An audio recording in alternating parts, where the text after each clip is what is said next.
Hello, hello, hello, everybody. Thank you for being here. It is Woohoo! Friday, the 30th of, I, I have trouble saying it. So August. Friday, the 30th of August. The whole summer's over. I can't believe it. Yeah. We got a great guy here today. He's been helping people in almost every webinar we've ever had. He works with the chat. He's very supportive of everyone.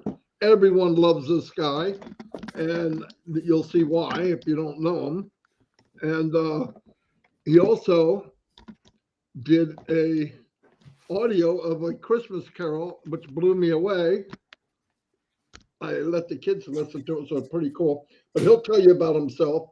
Uh, Definitely motivated, self-motivated person for sure. All right, I'm going to turn over to Chris because nobody introduces somebody like Chris. Love your brother, Chris. Love your brother, John. Chris, it's all yours. Good morning, Marty. I love you too. John, I love you in the background there. Before we start, I have to do this because there's three people, special people that I know that's birthdays today. One is the hardest working woman in Passive, Tanya in Passive. Her last name is Tanya Karakachuk. I can't say it, but Tanya, happy birthday. Sherry Dursaway, my crazy live monster, happy birthday to you. And Vittel Smart, happy birthday to you. Some really good people there. So happy birthday. Have a blessed day, guys. Please don't blow them up. You know how that works. Now Let me this say, next, I want to say one more thing before you introduce John. go ahead. Tanya on Passive has run on Passive Nation forever. She's amazing. There's a couple other people that help, and I appreciate it big time. But she's been there. I don't know what I would do without her. And happy birthday, Tanya. And Sherry, she sent a beautiful card to me. Dawn and the family, it came yesterday. She's unbelievable. When I read it, I was like overwhelmed. It really was. The love from people on Passive is out over the top. One thing I want to say really, really quick, and I told Chris I was going to, and I almost forgot. Yesterday, Ash Wupara came out, and he gave an update. And for me, one of the biggest updates we ever heard. Okay, one is whatever problems happen, whatever disaster went on, to the smoke and ashes, here comes Ash. Okay, he did come out. He doesn't. He's still with us. He's still running strong. We got to take our hats off to that. I'll tell you what. I've never met anybody like him. Now, what did he say? He said we have recovered 100% of the data and the source code. Listen to me. Inside, I was worried about it. I didn't say anything, but I know the OTech pros were saying the same thing. Boy, I hope he gets all the code. Got it all. Now it's a matter of tick, tick, tick, click, click, boom. Right? Okay, so like he said, it could be between now and 30 days from now. But man, we're heading forward. Why? Because nobody can stop on Passive except God Himself. And I think God would love on Passive. Why? Because we love everybody else. It's all yours, Chris. All righty, let me bring on this crazy cat. His name is John Barilla. He has got more energy than most 20-year-olds I know. I actually tried pulling his batteries out because he's like the ever-ready bunny there. I pulled his batteries out and he keeps going. This man can talk. He's got a very exciting lifestyle and career. He's going to tell us all about it. John has been one of our main, I would say, admins through many groups to control what's going on in the chat rooms. He just keeps going. He did have a pretty bad accident a couple weeks ago. He's all healed. Boy, if I could show you the picture of what he looked like. But John, for some reason, wanted to kiss the cement that day, and he did. But he's back. He's looking good. And John Barilla, the floor is yours, brother. Oh, okay. Well, thank you very much, Chris, and Marty as well. And hey, you already mentioned a couple things. I don't have to say much about where we are and Ash Mufara because Marty just laid that out for us, so I don't have to really go there. And I do want to. It's kind of like shine a light on me or whatever. So I'm going to talk about myself basically and on Passive and what I do in on Passive. And you guys have mentioned that, and Marty's also mentioned something that I'll talk about, but I'll just have to briefly hit on it because Marty mentioned my Christmas carol because I do as an actor audio work, And that's something that I make a present to everyone and on passive every Christmas, and it's where some folks already have it, but it's going to be the same thing this year. And all people have to do is ask me or contact me, maybe a messenger. If I don't know you really well or something, and just ask me for it, and you can have an audio version of A Christmas Carol where I play all of the adult male roles. That's Scrooge and everyone, Marley and everybody. And it's kind of fun because I use different voices and different English accents. So anyway, but I want to say now, what I want to talk about today is, well, I've kind of got a moniker, my own brand, and I kind of got it for ONPASSIVE. I've used it all over the internet, but now I've made it part of what I am in ONPASSIVE, and I call myself the Tin Man, JJB Tin Man, and I have a heart for ONPASSIVE and for humanity. And this has actually become more important to me, more important to me than making money or the products that we have, which is, we can go there. But what I'm going to talk about is my main interest and passion has become my heart for humanity and ONPASSIVE. So before I actually tell about little bit about myself prior to ONPASSIVE and then get into ONPASSIVE, I'm going to do something that I'm also kind of known for. I'm a bit of a songwriter, and I don't want to. I was thinking I'd love to sing "That's What Friends Are For," but we might get in copyright problems. So you know what I did? Just a few minutes ago, I said, make something up. So because I'm talking about the Tin Man, real quick, I'm going to do just a little something for you, and I'm a little hoarse, which I'll explain too in a second. But anyway, hey, here I go. Yeah. Sometimes I wonder just who I am. Sometimes I wonder, am I just a can? Then when I think that right from the start, the wizard told me, yeah. I always had a heart, for ONPASSIVE, oh yeah, for humanity, yeah. 'Cause I am the Tin Man, JJB Tin Man, and I have a heart, and I play the part, 'cause I am the Tin Man, yeah. So that's a little song for you about who I am, what I am, and what I am in ONPASSIVE. Basically, I'm very interested in helping a lot of people. I don't know. In some places, I guess I am a leader in the sense that I'm in a lot of groups. I'm in a lot of messenger groups, WhatsApp groups, and Facebook page groups, and I'm an admin in a lot of those places. I have my own WhatsApp group, OP Friends, that I inherited from Marina Fobbit when she left, and I kind of run that. But basically, let me start from just the beginning of like who I am before I really get into how I kind of found my heart in ONPASSIVE. My name is John Barilla. I am an actor, singer, used to be dancer, but I can move still. I can move pretty well still. I don't know about after my fall down, but at any rate, I'm still doing my best, and I'm a voiceover artist, and I'm also a bit of a photographer. I'm very much into that. So, and now I was born in Steubenville, Ohio, a place that's rather infamous more than famous. It's not a huge town. It's even smaller than it once was because of the demise of the steel industry, which is like, got your eggs in one basket and that thing disappears. Your economy goes down. People leave your town and your population goes from 50,000 down to today it's around 18,000 people. But when I was born there back in 1948, it was a bustling steel town.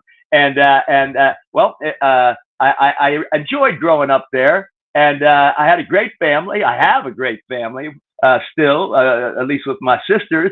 My mom and dad passed quite a while ago because, I'm kind of getting up there myself. So they're not with us anymore. But I just loved both my parents so much, and they treated me so well. And they taught me how to be the right person. I would say that my father, for example, He was a selfless man. He was a great man. He could do just about anything. He knew about so many things. He was never a wealthy man, but he could do so many things. And even some things that he had talent in that he never really accomplished, well, he instilled all that in me. It's everything that I am, from being a bit of a musician, like I say, an actor. I've dabbled in art, photography, all these things. My father either could do or did a bit of, but never really went all the way with it. And I think he, on purpose, kind of instilled a lot of these kinds of things in me, so that from a young kid, you know, when I'm like about 6, 7 years old, I think it was 6 years old, I took accordion lessons, little Italian kid, and I didn't have much to say about it. You know, I didn't even have the choice of instrument or anything, because my uncle, who helped pay for the lessons and the accordion, he had something to say about it. So I found myself learning how to play the accordion, and that's my first entree into, and my father also had a lot to do with that, of course. And it's my first entree into things like that, to learn music. And then kind of went from there to where, as a little kid, I used to sneak downstairs at night when they had the late movie, when that first came on, Late Show, and I would watch old movies. And a lot of the old movies that I really liked the most had to do with show business and somehow. And I discovered early on that, and you know, of course, it's like the romantic view of what Broadway or what the show business and all that was all about. But that didn't matter. That's what kind of hooked me from the time I was a little guy. So that just that I learned how to play the accordion. I started to learn how to sing. I took voice lessons. I got interested in performing very early on, even before high school. And then through high school, of course, I was the drama guy. I mean, I played sports and such, but, you know, I really was known as someone that was really interested in theater. And I had a great teacher in high school who became like my mentor. And I knew him for the rest of my life, even after high school, Father John Gallia, who was a great dramatic guy himself. And so that just carried right on through, right up into college. I majored in theater arts, focusing on directing and acting. And I got my degree. I had a lot of success there at school. And of course, I was encouraged by a lot of my professors to continue on as a professional, which once I got through, I went to Kent State University in Ohio. And actually, I'll just briefly mention, I'm not going to go into any detail or anything, but I happened to be graduated in 1970, which was a year that there was a very unfortunate historical, actually, incident at Kent State University, of which I played somewhat of a part. There was protest, and it happened to be that, unfortunately, that day, that the National Guardsmen, they actually fired upon the students, and 13 people were wounded, and 4 people died. And I was involved in that as a protester, but basically as a peace marshal. That's what I volunteered to do, as a peace marshal, to try and keep things in order. And well, that didn't work out so well. But anyway, I want to move past that. Anybody wants to know the story, if you're ever having a drink with me someday in a bar or something, I might tell you the whole story, what that was all about. Anyway, some people point to it as the end of the innocent 60s and hippy-dippy times and the politics and all that stuff, actually, historically, actually. So anyway, let's move past that and then get out of college. And I couldn't wait to get to New York City to start to pursue my career as an actor, which I did. And I've been in it for a long time. I've been a professional, and I always consider, you can be a professional, but I consider you're really a professional once you get to the point where you belong to all the unions and you're working in professional projects, obviously, which I took a couple years to get going. Then when I got started, if somebody's been fortunate enough, I'm no celebrity, I'm no star, I'm no big shot. I've never done Broadway, even though I've always tried, and I'm going to keep trying. You never know. That's what people say. You never know. But I've done everything else. I've done off-Broadway. I've done off-Broadway. I've done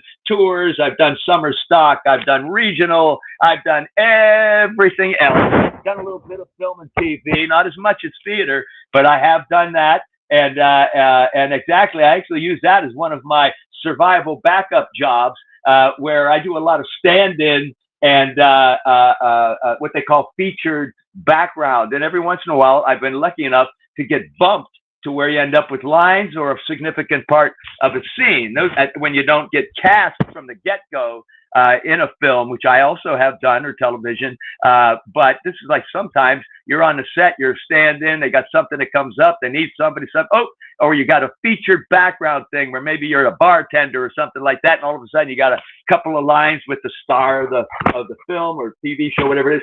So that's very good for me as like a survival job. And it's one of the only survival jobs I have left, because as of COVID times, a lot of the things that I would do when I wasn't working as an actor would be like jobs that disappeared for me after COVID. And of course, during those times, it's kind of like around the beginning of my ONPASSIVE, where it goes back to before about 2019. So let me start to get into that a little bit. That I realized at some point that I need more income, and I didn't know what to do. But I had a friend, another actor guy, who I'm not going to mention his name because he's actually my sponsor in ONPASSIVE. However, he's not involved with ONPASSIVE, so I don't even want to mention his name because that's what he decided to do. So I'm like a lone shark. I'm like a guy on his own. It's also one of the reasons that I help a lot of people because I don't really have a sponsor, and I decided that I would help a lot of people and kind of be their sponsor, even people within ONPASSIVE that sometimes their sponsor is not so active. So I took that to heart, and sometimes in fact, I have a list of people that I actually do on a regular basis. I communicate with them. I try to help them a lot and teach them things. So anyway, now, what happened was this guy, the one that becomes my sponsor, he's an actor guy. We used to do these readings. Sometimes if you're a playwright and you want to try to get your play done, or producers want to try to get more producers involved, they do these live readings of plays, and they hire actors, and we read these plays. And this guy often got cast by the same agent that I was working with to be in these readings. And at some point, after we got to know each other, because we worked together, he says, "Hey, John," he says, "What are you a waiter?" I said, "What?" He says, "Are you a waiter?" I said, "Well, no, man, I'm an actor like you. What do you mean a waiter?" He says, "Well, most of our friends, they're like waiters, and they never really get going as actors. And they usually give up, or they go home or back to their hometown, or they get into something else, another career, and they move on from there." And he says, "Well, you know what I do?" I says, "What?" He says, "Well, listen, I'm into multi-level marketing, affiliate marketing, working on the internet. Would you be interested for money when you're not working as an actor?" And I went, "Well, I don't know much about that." He said, "Well, listen, can I send you some emails?" I said, "Well, yeah, well, send them to me." Well, listen, I got these emails for 10 years, and I barely looked at them. I'd glance at them. Every time I see the guy, say, "Are you looking at my emails?" I go, "Well, I look at it, but it's really not for me, I don't think," or whatever. So anyway, the time goes by, and I'm thinking, I need to get some money coming in. I don't have as many jobs. I'm not working quite as much as I used to. I was getting older, and that automatically kind of knocks you out of categories, and maybe you're not working as much. I started to get concerned. So anyway, I contacted the guy. I says, "Hey, I've seen some of your stuff. I'd like to get involved, see what's going on." So he got me involved right away, way too much. He threw me into about 20 different businesses. I had to learn what the heck was going on. What do you do? And Marty can talk about this too, because he does. Now, he was lucky enough, I think, he could, he had a little success, and he could get going for himself, but he could not bring people along. Well, the trouble is, I happen to be one of those people that, had trouble getting along, and I was one of the 97 or 98% that wasn't making it. In fact, I was losing thousands of dollars, and oh my God, that's not why I got into it in the first place. Here's the thing, though. Here's the thing. As I would go through all these businesses and try to figure it all out, there was one of them, one of the first ones he gave me, is stuck in there with everybody else, and I'm clickety-clicking and learning, looking at things, starting to try to figure them out, and guess what? It was ONPASSIVE. And like soon after I was getting involved in all these things and losing money, I realized, well, here's something that, is an MLM. We actually had early on. I got in 2019 where, there was levels. We hadn't even done anything yet, but they're saying, well, there might be levels. I go, well, this is going to be the same thing. But no, that kind of morphed. And, we were told like, that's not what they want to be. They don't want to be an MLM. Don't want to be part of that. Want to do something different. Want to do something new, which is what happened.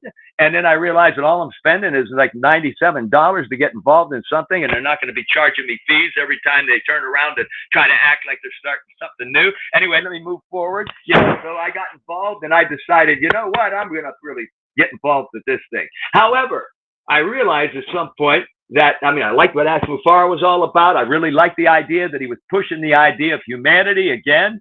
I sort of like that a lot because I've always been kind of a helper in my life. My dad, he taught me how to think of other people first. That's always been part of what I am. So I thought this is good for me, and I can really focus on this.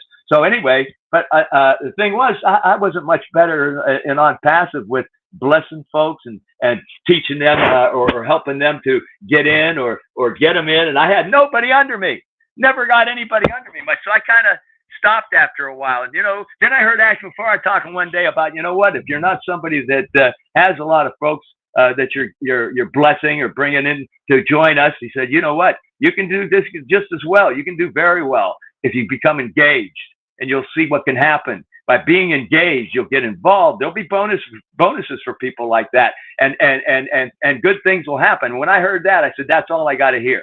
From that day on, I became very engaged, and seriously, 7 days a week, all the way back to those times. 7 days a week. I've hardly had a day, including when I had my accident and illnesses just even recently. Even when I had carcinoma cancer on my nose not too long ago, I never missed a day of at least doing something in ONPASSIVE every day, 7 days a week for the last 5.5, and now it's over 5.5 years. So I've dedicated myself. So I began to just get involved in everything. And I think already Marty mentioned that I was a guy in the chat. And I just took that upon myself. What am I going to do? Well, I started out by going to all of this. This was before we had the live chats and such too. Well, all the folks like Mike Ellis and Jeffrey Morlock, and I can name about 15 people, including Marty. People would do these videos, and they would talk about ONPASSIVE and what it's all about. And I'm talking fast because I want to get down to the end here at some point. Anyway, so anyhow, I would be in those chats, and I'd be looking for troublemakers, which there were a lot of trolls and situations that still exist true today. And I would do that. Well, all of a sudden one day, Marty is talking in his. This is when the chats got where he could talk, and you could be in the chats like you're listening to the thing or whatever.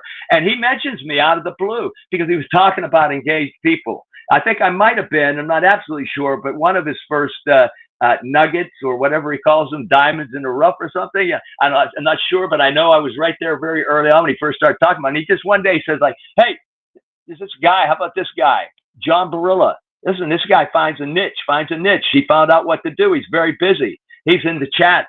He's kind of protecting ONPASSIVE. He's a policeman. He's like a detective. And I thought, I don't know about policeman, detective. But anyway, I went on from that and actually had a group for a while called the Guardians, which we have disbanded at some point. But we're all, I still kind of, what do I do? Like Marty also mentioned, I'm in a lot of chats. In fact, people, even after we disbanded the Guardians, they would actually ask me and request that I would come and be the monitor of their chats. I'm still doing it now for a lot of groups in a lot of places. And so anyway, though, as I would get involved, then I would start to get involved in a lot of these groups. And it would start to happen to be that then maybe I'd start to do things where you actually become kind of a leader. And all of these folks would start to give me more responsibility. So now I've ended up where in many groups, I am actually either a leader or a host leader or a monitor, or I'm sorry, I'm a monitor in the chat, but what do you call it? So my mind's going blank here. But anyway, where I'm like a helper in a lot of these things to where I am one of the people that run them. Like I say, I've got some of my own groups. And anyway, so let me just look here. I want to mention some of these things. Anyway, yeah. I'm going to mention some of the things that I'm working with actively, and that would be, hold on now, I've got to get past my little notes that I made because I haven't been using them. So anyway, well, for example, one of the things I'm trying to think of, like mentor, that's one of the words. I'm old, and sometimes it takes me a few minutes, plus I had a concussion recently, so you got to forgive me, I get a little cloudy. But anyway, a mentor in a lot of groups, and sometimes I wouldn't even started to be a mentor. People would request it, and they'd make me a mentor, wouldn't even ask me sometimes. I'm up there with sometimes in a few of these groups with Dr. Bill Williams, Jeffrey Morlock, and I'm saying, I'm a mentor? What's that all about? And also now I'm in a group I want to mention because, again, I talked about the Tin Man. Well, Dr. Bill Williams, one day, I'm in a Singapore group. It's called Passion Singapore, Malaysia. I got to be very, very active in there. They actually requested and made me a host leader involved with them. And Dr. Bill Williams is somebody that mentored them and helped them get their group started. One day he just comes on out of the blue and he starts talking about, hey, John, Tin Man. He says, Tin Man. He says, you know what? I love Wizard of Oz. I just love that story. And he says, you know what? You should really push the point of you're the Tin Man because you've played the role. I think you mentioned, and I've played the role a lot of times over the years, not just once or twice. I played with one company in particular on and off for 18 years. So I kind of am the Tin Man, like I say. And he said to me, you ought to promote that for ONPASSIVE. Have your heart. Put that out there. Humanity. I said, you know what? Thank you very much. And he's kind of the one that really got me going to brand myself as the Tin Man, JJB Tin Man. I have a heart for humanity. And then I began to focus more and more on that. Didn't worry so much about always promoting or talking about the products or what we have or what we're going to have. And I really started to get involved with a lot of the groups. Like Passion Singapore, their main objective is to do the humanitarian things. And I'm in other groups like that. The Singapore group, I told you, it was called Passion Singapore. Then I'm in another one. And this is like one of the ones that Chris would know about too, because when we did the Oh Bless back when you had that particular webinar, Chris, we would do the Oh Bless, and who would we see? We'd see a whole lot of people that were from a lot of different movements or ideas or things that they'd already been involved with it for humanity or to help people out. And we would see who these people are and we would get introduced to them. Well, I remembered a lot of them and I also got interested in a lot of them. So I started to follow them when they would do their own chats or YouTube channel talks and all that kind of stuff. And then there was a lady, Yvonne Mundi, and Yvonne had something that she called One Global Movement. So I actually was like her chat monitor. At first, I was just doing it on my own, like I do for a lot of people, as you've heard, which I do. I still do. Well, anyway, one day, out of the blue, she's up in her talking in her YouTube, and I'm down in the chat looking for things going on, keeping it organized and looking for troublemakers or anything like that, you know. And all of a sudden, she's talking about John Barilla. And she said, yes, I love John Barilla. He's my Uncle John. I'm like, what? And I was like, Uncle John, what's that? And it turns out that she has like an Uncle John. And she's born in Africa, actually, Cameroon, I believe. And she had a very unusual situation. Their culture there is not the best thing in the sense of the way they treat women in general, but even young girls. And she was slated to be like married off to someone at 10 years old. And her grandmother and mother rescued her in a sense. And they left that Africa and they actually came to the United States. And then she grew up and she got to be educated and she's become who she is. And she has this movement way before ONPASSIVE, One Global Movement. Now she's in ONPASSIVE and she's using her One Global Movement. We're already started, by the way. I mean, we have every day, Monday through Friday. We have not a webinar. We had some O-Connect. We had O-Connect, but she's on there every day. And there's some ladies on the panel. I want to mention Yvonne Mundi, of course, and Yvonne Finn and Esther. I'm not going to try to say your last name. I'm not even going to try it. Oh, by the way, Chris, it's Krajanovic. I help everybody. It's Tanya Krajanovic. Anyway, I'm the managing director. After she kind of tagged me as her Uncle John in the chats, then we personally talked, and she said, I want you to be the managing director of One Global Movement, which I am. That's another kind of lead position that I have. I mean, I'm in a lot of places. Let me just keep looking. I'm going to mention these before I stop now and tell you while I'm talking about myself. Oh my goodness, Julian Milo, the Julian Milo Show. This is where I first exposed myself to people as an entertainer or performer. I didn't really do this at first. I kept things quiet. And all of a sudden they had a Christmas karaoke. And I went there and I was sitting there and listening and people are telling stories about Christmas and singing Christmas carols. And I go, well, you know, I don't want to sing necessarily because, you know, I want to hear all the people. And there were people that were good. They weren't so good, but it didn't matter because they were singing from their heart. It was wonderful. And then all of a sudden Julie says, oh, hey, I see John Barilla. They didn't even know me very well yet. And they said, well, would you like to, you haven't done anything. Would you like to sing something for us? They don't even know I'm a singer, you know, or whatever. So I went, oh, and I bashfuled out. I mean, it was like, I was like, well, let me tell you a story. And I told them a little Christmas story about what my dad used to do at Christmas time every year, where he would get the neighbor to dress up like Santa Claus because I wouldn't go to bed on Christmas Eve. And he'd have the guy run across our front lawn and go, John, look out the window. You got to go to bed. Santa Claus is getting ready to come in. And I would go to bed. So I told that story. Everybody said, oh, that's nice. Well, then the next day, I said, I made the mistake of saying, well, I actually am a professional singer, and I'm in the theater, and well, I hope I don't have to wait till next year to sing for you. Well, you know what Julie did? She called for another Christmas karaoke. Like the next night, they had another webinar. They had another Christmas karaoke, and I kind of got put on the spot because she said definitely. She called on me to sing, and then I think I sang something like "I'll Be Home for Christmas" or something like that, which went over very well. And then that made a nice reaction. People started to communicate with me, actually contact me and such.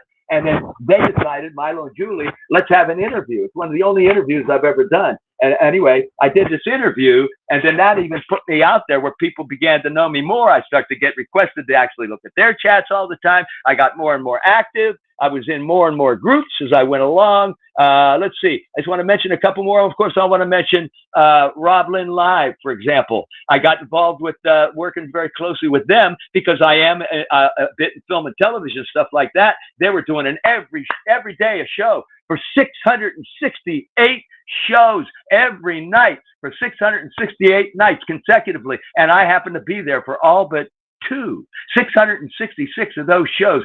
Helped them a lot, worked with them. Want to give both of them a shout out to thank them very much because I was always wanting, and I'll get to the end real soon here now, but I always wanted to be a singer in ONPASSIVE. The thing is, I can be a leader, I can be a mentor, I can be a managing director and all that, and that's great. But like I say, I wanted to get people, I wanted to entertain people.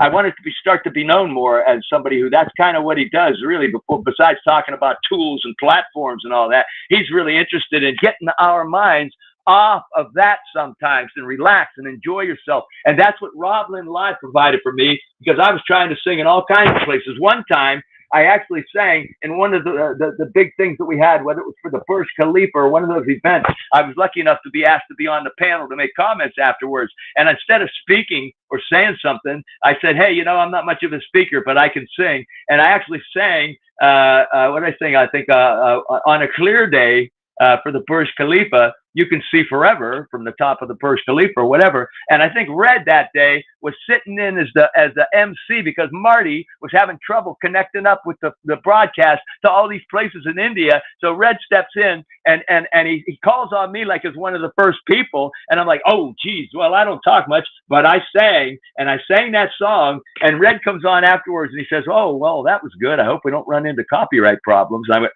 oh, I'm sorry, whatever. So I always had a trouble finding places that I could sing and ONPASSIVE without getting into trouble. And that's what Roblin Live provided for me because they figured out we'll just turn off the thing, the video or whatever, we'll stop it or we'll edit it so that you can sing here for everybody that's coming and we don't have to worry about whether it goes out there on YouTube and such. So then I got to be, and I had my own segment. I got to be the resident baritone. I consider myself today kind of the resident baritone of ONPASSIVE, and I sing as much as I can in whatever places that I can sing. And like I say, sometimes I write my own songs. I wrote the theme song for Roblin Live. I wrote the little thing that I sang for you folks here. I just did that in 5 minutes before the show here. Let me look at a few more places that I want to mention. Let's see. I told you about Singapore. One Global Movement. Milo, because I want to keep this with talking about, I could talk about a lot of groups and I don't want to take up any more time, but I do not want to forget Milo. After it became Milo's thing singularly, he and Julie went their separate ways and were each doing their thing, and they're still doing it today. But Milo, he started a thing, and many of you folks, you may not know about this yet. And I'm just going to end in a moment, but I want to talk about that. And I want to say one more thing about One Global Movement. We are around every day. You can all find us on YouTube. And it's something that when we move forward, you folks are going to want to know about some of these things that you can get involved with as movements. This is beyond whatever we're doing it ONPASSIVE. And I'm telling you, we'd love to have people to come and check us out and get involved later on. But let me now tell you, Milo, he starts a thing, and not many of you know it because we haven't said much about it yet. It's called Global World Changers. Milo comes up with this idea to create affiliate accounts that not only founders can get, but also the general public could get. And the thing about these he has 50 categories that he's created. And a lot of the things that I talked about, Chris's Oh Bless webinars, where we heard about all these things, everything from blue tarp what is it? Thing for clean water. I think I wrote down what they're called. Hold on. Here it comes. Thank a Vet, mental health, cancer, Blue Tarp Project, Amy Reideke, if that's how she says her name, World Water Solutions, and they go on and on. He's got 50 different categories, and I have some of these affiliate accounts. Now, some of us he contacted. I'm working with Milo. It's another thing that I'm involved in very actively, is that with Milo's Global World Changers, we're going to start to do either webinars, or he's going to be broadcasting. He says he's going to do 2 a day. I'm like, oh, I hope not. I don't know about that. But at any rate, and we're going to be letting folks know, especially when we move forward, because people will be able to get an affiliate account. And those affiliate accounts, what's going to happen? Well, if you pick one for one of these specific things, like I just mentioned, I actually have an account in every one of those that I just mentioned already. And when they go active, when we really get going, I don't even have to worry about, do I want to donate? How much do I want to donate? Because by having that affiliate account, the money automatically goes to whatever the account is. For example, my One Global Movement, automatically, I have an affiliate account. It's going to automatically make money for that movement, for that thing to help humanity. So that, again, this shows you how this is what I'm involved with. This is what I really believe in with ONPASSIVE. It's my biggest interest in being a part of ONPASSIVE. So I'm going to point all that out. And Milo is going to be coming with more information. You'll be hearing about it. You'll be hearing about more from One Global Movement. I can't talk more about it now because we want to finish. So let me see if there's anything else. Oh, I've also worked for a long time with the Heroes.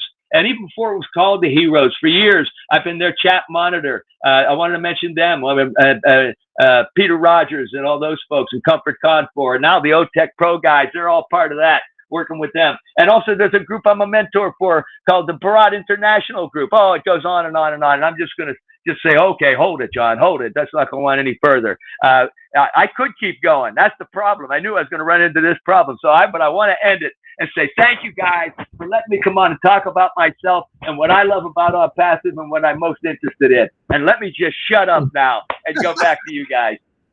John, who you said in there, I don't talk much. I think you just proved yourself wrong. What?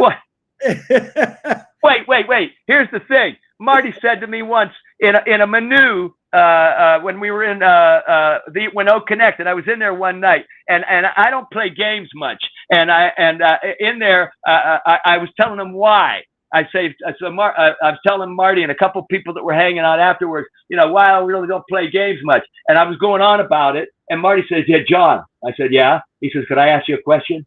I said, well, sure. What is it, Marty? He said, do you ever take a breath? So I said, well, I'm a professional actor and I can go for a long time without breathing. Here's the thing.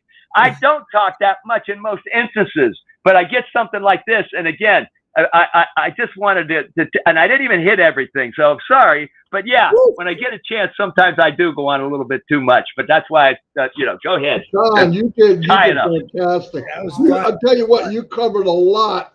For as much as you covered, it should have took 4 hours. So you did it really quick. So. And you didn't mumble or miss a beat? No, nothing. You didn't even skip a beat. I was like, I could not talk that fast. And you're real clear. So it was very good. Very good. Yeah. Well, thank you. Well, I like the fact that you shined the light, not on yourself, but on just a lot of people. I thought that was pretty cool. Bringing out. You talked about you a little, and then you started shining the light on everybody else. But that is ONPASSIVE. You're right, John. You're the poster child for ONPASSIVE. I think you are ONPASSIVE-licious, John. That's what I think. Oh, you know what? I forgot. That's see that now? I was going to wait real quick. I was going to say, in Rob was fascinated with all these phrases and stuff, and he was once saying, I'm going to put them in a book and all this stuff. So I came up with a couple of my own, and the one that I thought that stuck was, ONPASSIVE is delicious. In fact, ONPASSIVE is ONPASSIVE-licious, and it's kind of stuck with me. I forgot all about that, but you know what? That's not my favorite. My favorite is the simplest one, Oliver Fonte's, "We are fine," and that's one I always say and always use. And here, see, I forgot a lot of stuff, Chris. Thanks for bringing that up. No, you covered like the entire world in like 35 minutes. I like the fact that you were born in 1948. Obviously, we know your age now, but it don't look it. I would say you look like you're in your mid 50s. And Oh, like I said, I told people you can't take the batteries out of this guy. He keeps going and going. And I can love your imagine passion. you in your 50s, John. My Yeah, God. I love your passion, John. I really do. well, You you know, did a great job. my recent accident and illness, what a thing that was. It came out of, I mean, I've had some other little instances in the last couple of years, but this was so bizarre because I thought I had the flu. And when I went outside in a 98, 105 heat index to get some flu medicine, I didn't make it. I got about a half a block from my house here. I'm on the curb and I went, wow, I feel kind of dizzy. Next thing I know, I pass out. I hit the concrete. I end up, you know, in the emergency ward at Bellevue Hospital. I'm there for 10.5 hours. And they tell me, well, you don't have the flu. You got COVID. You got a concussion. You got bruised toes. You got bruised fingers. You got a sprained wrist. You got cuts and gashes all over your face that the doctor's going to suture up. And oh my goodness! And guess what? Even that day, I did stuff on ONPASSIVE. You know, so I yeah, seen the picture. I seen the picture after he fell. Yeah, it was pretty scary. I'm not gonna lie. Well, and again, I actually have a little bit of what they call lingering symptoms. I don't have the COVID anymore. You can hear I'm a little bit hoarse because there's like this thing. I got some congestion. That's lingering. One of the symptoms from the COVID, and also the fact that I had the concussion. That's not with COVID, but at any rate, you know, that is keeping me. You're thinking I'm like so fast, and I'm doing this because I know I have to have the high energy. I'm trying to say as much as I wanted to say, but again, that was one of the things that, my goodness, all those things happening, and now here I am, like a month later or a little more, and I've recovered pretty well considering, just with a couple things, a little bit that's hanging on. I was surprised you didn't have a bunch of scars. Yeah, you look good. You wouldn't even know. Well, you know, if you look closer, you could see them. I'm not going to go here, look at this, but anyway, yeah. And I think they will eventually. I probably won't see them at all, but they're there for now, and they could have been worse. It could have been much worse, believe me. Oh my, yeah. Landed on that rock. You could have landed. Well, hey, say goodbye to everybody. Oh yeah, fantastic. Yeah. Sorry, I hope I didn't blow off too much steam, folks. You were exciting and fun, John. I love it. He was John Barilla. That's all I want to tell you. He's exactly who he is. That was beautiful. I loved it. All right, see you guys. Bye, All John. right, bye-bye, everybody. Bye-bye.